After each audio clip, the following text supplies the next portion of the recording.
Welcome guys. सो आज की video में हम डिस्कस करेंगे आपके कंप्यूटर का जो नेक्स्ट टॉपिक है which is MS Excel. MS Excel के टॉप 30 एमसीक्यूज। ठीक है, अगर आपने चैनल को सब्सक्राइब नहीं किया तो चैनल को पहले सब्सक्राइब कर दें।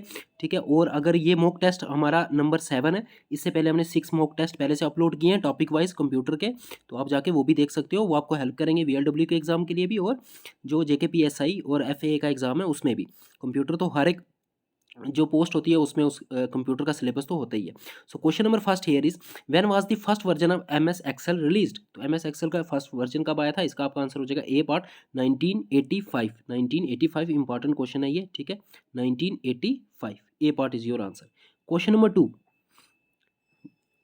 What we have to type in the run dialogs box to open M X Excel. Suppose आपको एम एस एक्सेल ओपन करना है तो रन डायलॉग्स बॉक्स में आप क्या टाइप करोगे, तो सिंपली आपको टाइप करना है एक्सेल।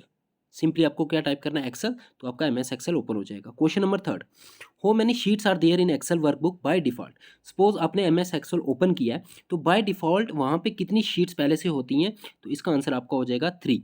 बाय डिफॉल्ट वहाँ पे 3 शीट्स अवेलेबल होती हैं जिन पे आप काम कर सकते हो। आप चाहो तो अगर आपको ज़्यादा शीट्स चाहिए तो आप और भी शीट्स ऐड कर सकते हो, बट बाय डिफॉल्ट कितनी होती हैं, 3 होती है। और उनके नाम क्या होते हैं, sheet 1, sheet 2, sheet 3।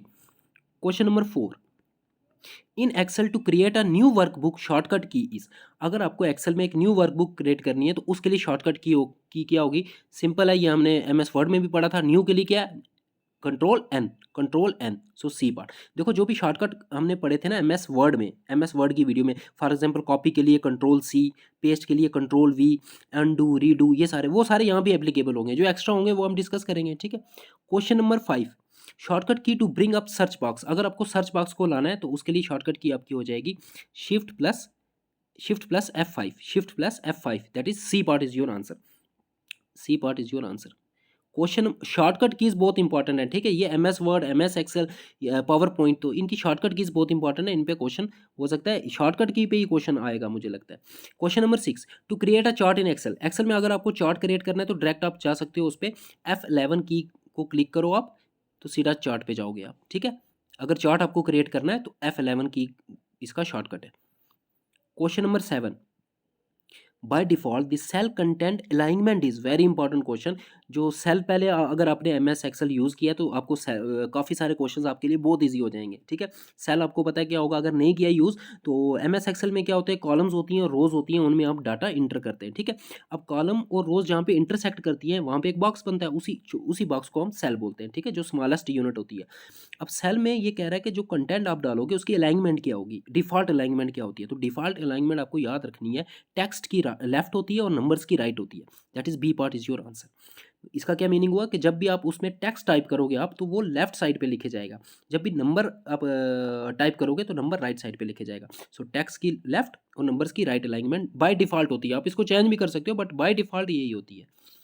Question number 8, which of the following methods can not be use to edit the contents of a cell. Cell में आपने कुछ टाइप कर लिया है, अब उसको आपको सपोज एडिट करना है, तो किस मेथड से आप नहीं कर सकते। इनमें से 3 मेथड हैं जिनसे आप उसको एडिट कर सकते हैं, एक मेथड होगा जिससे नहीं कर सकते, वही आपको बताना है। ए पार्ट, प्रेस दी अल्ट की, तो अल्ट की प्रेस करने से तो एडिट नहीं हो पाएगा, यही आपका आंसर है। बी पार्ट देखो, प्रेसिंग दी F2 की, अगर किसी सेल में आपको, जिस सेल पे आप काम कर रहे हो जहाँ पे आपका कर्सर है, अगर उसमें कुछ एडिट करना है वहाँ पे कर्सर ले जाके आपने F2 की प्रेस करनी है तो उससे भी वो एडिट हो जाता है। डबल क्लिक करने से भी एडिट हो जाता है, और क्लिकिंग दी फार्मूला या फार्मूला बार पे चले जाओ वहाँ से भी एडिट कर सकते हो। एक्चुअल में क्या होता है, जिस एक्टिव सेल उसको बोलते हैं जिस पे अभी आप काम कर रहे हो, जिस सेल पे अभी आप डाटा फिल कर रहे हो या आपका कर्सर जिसके ऊपर है, तो एक्टिव सेल में जो भी लिखा जा रहा होता है ना, तो वही शो होता है किसमें, फार्मूला बार में भी। अगर आपने एम एस एक्सेल यूज़ किया है तो आप रिलेट कर पा रहे होगे। ठीक है, जो भी सेल में लिखोगे वो ऊपर भी लिखे जाता है एक्टिव सेल में, वो फार्मूला बार में भी आता है। तो फार्मूला बार से भी एडिट कर सकते हैं और सेल पे डबल क्लिक करके भी कर सकते हैं और F2 की को दबा के भी कर सकते हैं। तो इसका आंसर आपका हो जाएगा ए पार्ट, ये कोई मेथड नहीं है एडिट करने का। Question number 9, statistical calculations and preparations of tables and graphs can be done using Excel. जहाँ पे भी कैलकुलेशन वर्ड आ गया ना वहाँ पे एक्सेल ही यूज़ होगा, याद रखना। वहाँ वर्ड नहीं, वर्ड तो सिंपली यूज़ होता है एक डॉक्यूमेंट फ्रेम करने के लिए या कोई सीवी बनाने के लिए ना, उसमें हम टाइपिंग करते हैं। कैलकुलेशंस एक्सेल में होती है। एक्सेल में आप ऐड कर सकते हो क्वांटिटीज़ को, नंबर्स को। ठीक है, मल्टीप्लाई कर सकते हो, उनका एवरेज निकाल सकते हो, बहुत सारे ऑप्शन है यहाँ पे। Question number 10, which of the following is the M S Excel file extension. तो एम एस एक्सेल की आपको फाइल एक्सटेंशन बतानी है, तो एम एस एक्सेल की फाइल एक्सटेंशन होती है आपकी .xls, that is B part is your answer. But इस क्वेश्चन में एक चीज़ आपने ध्यान रखनी है, अगर आपको 2007 से पीछे वाला कोई वर्जन पूछ ले, यहाँ तो कुछ भी वर्जन का कुछ नहीं पूछा, तो आपको लेटेस्ट बतानी है, तो लेटेस्ट यही है डॉट XLSX। लेकिन 2007 का पहले वाले वर्जन का किसी का अगर पूछ ले, फॉर एग्जांपल आपको बोले कि MS Excel वर्जन 2004 में फाइल एक्सटेंशन क्या थी, तो तब थी डॉट XLS, तब ए पार्ट आपका आंसर हो जाएगा, एक्स नहीं आएगा लास्ट वाला, ठीक है। 2004 का पूछ ले या उससे पहले का किसी भी ईयर का जो वर्जन है उसका पूछ ले, तो उन केसेस में आपका ए पार्ट आंसर होगा। बट अगर 2007 के बाद वाला पूछ रहा है या कुछ भी नहीं क्वेश्चन में मेंशन किया, तब आपका आंसर हो जाएगा dot XLSX। Question number 11, what do you use to create a chart. अच्छा, चार्ट को क्रिएट करने के लिए क्या करते हैं हम, चार्ट विजार्ड पे जाते हैं, ठीक है। D part is your answer, important question है ये। Which of the following component displays the contents of an active cell. अच्छा, एक्टिव सेल के कंटेंट कौन डिस्प्ले करता है, ये अभी मैंने आपको बताया। एक्टिव सेल वो होता है जिस पे आप काम कर रहे हो, जिस पे अभी आप डाटा इंटर कर रहे हो, जिस पे अभी आप डाटा इंटर कर रहे हो या कर चुके हो, लेकिन अभी कर्सर वहीं पे है। तो एक्टिव सेल में जो भी लिखे जा रहा है ना, वो फार्मूला बार में भी लिखे जा रहा होता है, ठीक है। तो इसका आंसर हो जाएगा सी पार्ट, ये मैंने अभी ऊपर बता भी दिया आपको। Question number 13, who is the father of MS Excel, very important question. तो फादर ऑफ MS Excel है चार्ल्स सिमोनी, ठीक है, चार्ल्स सिमोनी, सी पार्ट आपका आंसर हो जाएगा। Question number 14, which of the following identifies a cell in Excel. Which of the following identifies a cell in Excel. अच्छा, cell को कौन identify कर, अच्छा सेल को, अगर किसी सेल को आपको आइडेंटिफाई करना है या लोकेट करना है कि वो कहाँ पे है, या उस सेल पे आपको जाना है, तो उसके लिए उसका क्या चाहिए, उसका एड्रेस चाहिए आपको, उसका क्या चाहिए, एड्रेस। बी पार्ट आपका आंसर हो जाएगा। एक बात याद रखना, MS Excel में रोज होती हैं और कॉलम्स होते हैं, ठीक है। रोज को हम डिनोट करते हैं नंबर से, याद रखना, ऐसे रोज होंगी ना, ऐसे 1 2 3, ठीक है, ऐसे रोज होंगी, और यहाँ पे कॉलम्स भी होंगे। ये आपका MS Excel का फॉर्मेट होता है, इस तरह से होता है। ये एक शीट आ गई आपकी, ये रोज है, ये पहली रोज है ना, तो रोज को हम डिनोट करते हैं नंबर से, 1, ये रो सेकंड, ये रो थर्ड, ये रो फोर्थ। और जो आपके कॉलम्स होते हैं उनको हम डिनोट करते हैं अल्फ़ाबेट से। ये आपका पहला कॉलम है, तो यहाँ पे आएगा A B C D and so on, ठीक है, E एंड सो ऑन। तो ये देखो, अब सेल क्या हो गया, देखो इंटरसेक्शन, देखो ये जो एक बॉक्स बन रहा है ना, ये जैसे ये बॉक्स ले लिया हमने, ये एक सेल है, तो यहाँ पे बहुत सारे सेल है। अब सेल का एड्रेस जो होता है ना, वो हमें उसकी लोकेशन बताता है। सेल का एड्रेस हम कैसे लिखते हैं, याद रखना, सेल के एड्रेस में हम पहले कॉलम का नाम लिखते हैं, फिर आप रो का नाम लिखते हैं, मतलब पहले अल्फ़ाबेट लिखेंगे फिर रो। फॉर एग्जाम्पल, इस पर्टिकुलर सेल का मुझे नाम चाहिए, एड्रेस चाहिए, जहाँ मैंने ये मार्क किया, तो इसका कॉलम पहले देखो D, और इसकी रो कौन सी है 2, तो इसका जो एड्रेस हो जाएगा ना, इसका इसका आपका एड्रेस हो जाएगा D2। कैसे लिखोगे, D2। इसको हम बोलते हैं, इसको हम बोलते हैं एड्रेस ऑफ ए सेल। तो किसी भी सेल को लोकेट करना होगा तो उसका एड्रेस आपको पता होना चाहिए। तो एड्रेस क्या होता है, पहले कॉलम को लिखो और फिर रो को। ये भी आपको याद रखना है, कॉलम को आप रिप्रेजेंट करते हैं अल्फ़ाबेट से, ये भी क्वेश्चन बनता है, ठीक है, और रोज को नंबर से। Question number 15, which term is use to join the selected cells into one cell. For example, आपको दो सेल या दो से ज़्यादा सेल्स को ज्वाइन करके एक ही सेल बनाना है, तो आपको क्या करना है, उन सबको मार्क करना है। मार्क करने के बाद किस ऑप्शन पे जाना है, मर्ज ऑप्शन पे जाना है। बी पार्ट आपका आंसर हो जाएगा। MS Excel जो यूज़ करता है उसके लिए ये क्वेश्चन तो कुछ भी नहीं होगा, जो नहीं यूज़ करते चलो उनके लिए याद रख लो, मर्ज ऑप्शन होता है अगर आपको सेल्स को ज्वाइन करना है। Question number 16, which shortcut key is use to insert a new worksheet. Very important shortcut key, अगर इस शॉर्टकट की को यूज़ करोगे तो क्या होगा, एक न्यू वर्कशीट आपको ऐड करनी है, तो शॉर्टकट की आपकी हो जाएगी alt plus shift plus F1। इसका आंसर आपका हो जाएगा ए पार्ट। इंपॉर्टेंट शॉर्टकट की है, याद रखनी है ये आपको। Question number 17, to open the Excel formula window अगर आपको ओपन करनी है तो उसके लिए क्या करना है, shift plus F3। Shift plus F3, that is a part is your answer. ये शॉर्टकट की बहुत इंपॉर्टेंट है, ये आप याद रखना है, ठीक है। Question number 18, what type of chart is useful. देखो MS Excel में हम चार्ट्स का बहुत यूज़ करते हैं, तो चार्ट्स पे भी क्वेश्चन बन सकता है। What type of chart is useful for showing trends और चेंजेस ओवर टाइम। तो हर चार्ट की अपनी अपनी स्पेशलिटी होती है, किसी चार्ट को हम कब यूज़ करते हैं, तो अगर आपको ट्रेंड्स शो करने या चेंजेस शो करने ओवर द टाइम, फिर हम कौन सा चार्ट यूज़ करते हैं, फिर हम यूज़ करते हैं लाइन चार्ट। बी पार्ट आपका आंसर हो जाएगा।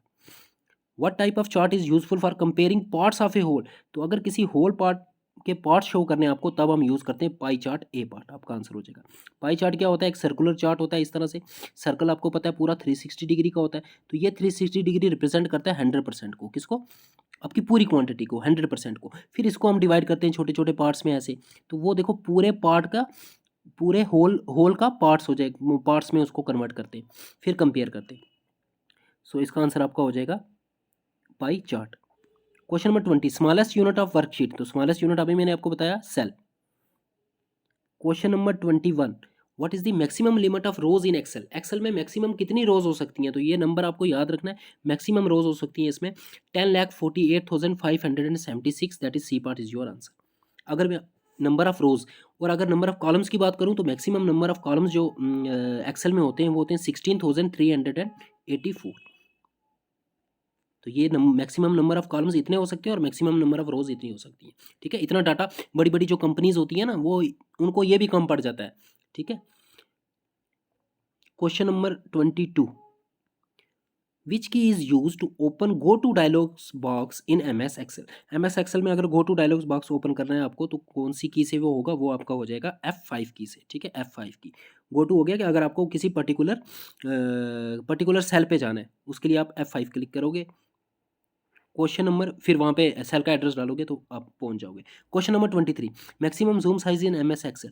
एम एस एक्सेल में मैक्सिमम जूम साइज कितना होना है, यहाँ पे बच्चे मिस्टेक करेंगे 500 लगा देंगे, but answer is C part 400%। Maximum size जो होता है, जूम साइज जो एम एस वर्ड में होता है ना वो 500 होता है। मिनिमम दोनों में सेम होता है, याद रखना। मिनिमम एक्सेल में भी 10% और वर्ड में भी 10%, बट मैक्सिमम डिफरेंट है। मैक्सिमम एक्सेल में 400%, बट वर्ड में हमने पढ़ा था 500%।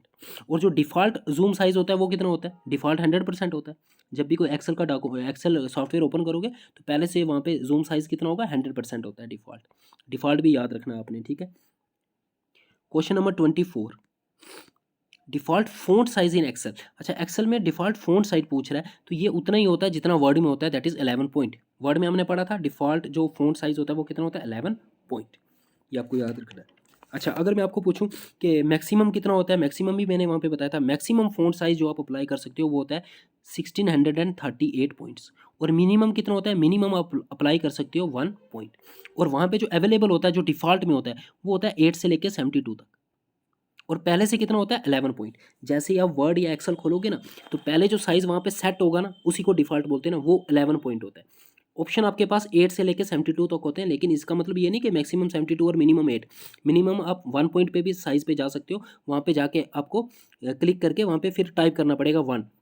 ठीक है, और मैक्सिमम कितना जा सकते हो, 1638 पॉइंट। तो ये सारे पॉइंट्स आपको याद रखने। Question number 25, which tab is use for creating, formatting and editing spreadsheet. अच्छा, एडिटिंग, फॉर्मेटिंग, क्रिएटिंग के लिए कौन सी टैब यूज़ होती है, वो होती है होम टैब। ये जितनी भी टैब्स हैं, home tab, data tab, insert tab, review tab, view tab, इन सब के इनमें क्या क्या फंक्शंस होते हैं ये आपको पता होने चाहिए। होम में होता है फॉर्मेटिंग, एडिटिंग वगैरह। Question number 26, which tab is use for proofing, protecting and marking up. तो प्रूफिंग के लिए कौन सी टैब यूज़ होती है, प्रूफिंग के लिए आपकी, प्रोटेक्टिंग के लिए proofing, protecting and marking up के लिए आपकी रिव्यू टैब यूज़ होती है। Question number 27, which of the following is not a valid function in M S Excel. Function किसे कहते हैं, फंक्शन बार में हमको अब एक अगर कोई हमें फॉर्मूला डालना है तो ये उनको हम फंक्शंस बोलते हैं। ठीक है, तो जैसे यहाँ पे एक सम का फंक्शन भी होता है, सम आगे ऐसे करली ब्रैकेट्स डालते हैं हम। कोंट का भी होता है, सब्ट्रैक्ट नहीं होता, ये आपका फंक्शन नहीं होता, यही आपका आंसर हो जाएगा। कोंट ए भी होता है। अब इनका इनका फंक्शन देखो क्या होता है, देखो अगर ये टाइप करोगे ना फार्मूला बार में सम और आगे ये ब्रैकेट, तो ये क्या करेगा, सिलेक्टेड सेल्स को सम करेगा, उनमें जो भी नंबर्स लिखे हैं उनको सम करके आपको रिजल्ट बताएगा। काउंट करोगे तो काउंट करेगा, लेकिन काउंट में आपको याद रखना है, अगर आपने फार्मूला बार में ये टाइप किया काउंट और आगे ऐसे करली ब्रैकेट्स, तो ये फंक्शन क्या काम करेगा, ये जितने भी सेल्स आपने मार्क किए होंगे ना उनमें वो वाले सेल्स को काउंट करेगा जिन सेल्स में नंबर लिखे होंगे, जिन सेल्स में नंबर, दैट मीन्स ये एम्प्टी सेल्स को भी काउंट नहीं करेगा और ऐसे सेल्स जिनमें अल्फ़ाबेट लिखे हुए हैं उनको भी काउंट नहीं करेगा। और डी काउंट ए अगर हुआ ना तो काउंट ए होता है वो सारे नॉन एम्प्टी सेट्स को सेल्स को काउंट करता है कि कितने सेल्स जितने भी आपने मार्क किए होंगे ना उनमें वो काउंट करके आपको बताएगा कितने नॉन एम्प्टी सेट्स हैं। दैट मीन्स ऐसे सेल्स जिनमें नंबर लिखा हो या अल्फ़ाबेट लिखा हो या दोनों लिखे हों, लेकिन नॉन एम्प्टी, जो एम्प्टी होगा उसको ये भी नहीं काउंट करेगा, एम्प्टी वाले को ये भी काउंट नहीं करेगा। इन दोनों में डिफरेंस समझ में आया, इन दोनों में क्या डिफरेंस हुआ, काउंट वाला सिर्फ वही सेल को काउंट करेगा जिनमें नंबर लिखा हुआ है और काउंट ए वाला सभी नॉन एम्प्टी को क्या करेगा, काउंट करेगा। ठीक है, नॉन एम्प्टी मतलब चाहे उसमें नंबर लिखा हो, चाहे वर्ड लिखा हो, चाहे दोनों लिखे हो, लेकिन नॉन एम्प्टी जो सेल होगा उसको ना ही ये काउंट करेगा ना ही ये काउंट करेगा। सो इन फंक्शंस, ये फंक्शंस आपको आने चाहिए। Question number 28, which of the following symbols is use to enter formula in Excel. Excel में अगर आपको कोई फार्मूला डालना है ना, ठीक है, तो वो फार्मूला हमेशा स्टार्ट होता है इक्वल टू साइन से। ठीक है, फार्मूला बार में हम इक्वल टू डालते हैं, फिर आगे फार्मूला डालते हैं कि सम करना है, क्या करना है, एवरेज करना है। ठीक है, इक्वल टू साइन से स्टार्ट होता है। Question number 29, by default number of worksheets in Excel is, ये क्वेश्चन तो हो गया। बाय डिफ़ॉल्ट कितनी शीट्स होती हैं? 3 शीट्स होती हैं और उनका नाम क्या होता है? Sheet 1, sheet 2, sheet 3। हाँ, एक बात और, अगर आपको 2016 वर्ज़न का पूछ ले, याद रखना 2016 वर्ज़न में क्या था, एक बाय डिफ़ॉल्ट एक ही वर्कशीट होती थी। अगर आपको सिंपली पूछा ना bye default number of worksheets कितनी होती हैं, तो 3, और अगर 2016 का पूछा तो वहाँ पे एक ही होती है। Question number 30 is what does count A, अच्छा ये फंक्शन क्या करता है, ये अभी मैंने बता दिया।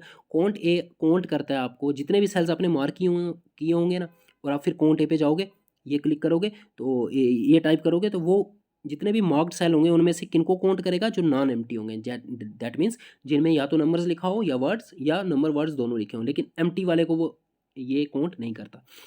तो ए पार्ट आपका counts cells having alphabets, no. Counts empty cells को तो काउंट करता ही नहीं। काउंट्स सेल्स हैविंग नंबर्स, इनको भी करता है, नंबर्स वालों को भी और अल्फ़ाबेट वालों को, ये दोनों को काउंट करता है। तो आपका डी पार्ट आंसर यहाँ पे बन रहा है, that is counts non empty cells, counts all non empty cells, D part. So ये थे कुछ important MCQs on MS Excel. If you like the video please subscribe the channel, और Telegram को ज्वाइन कर लेना, उसका लिंक मिल जाएगा डिस्क्रिप्शन बॉक्स में। Thanks for watching.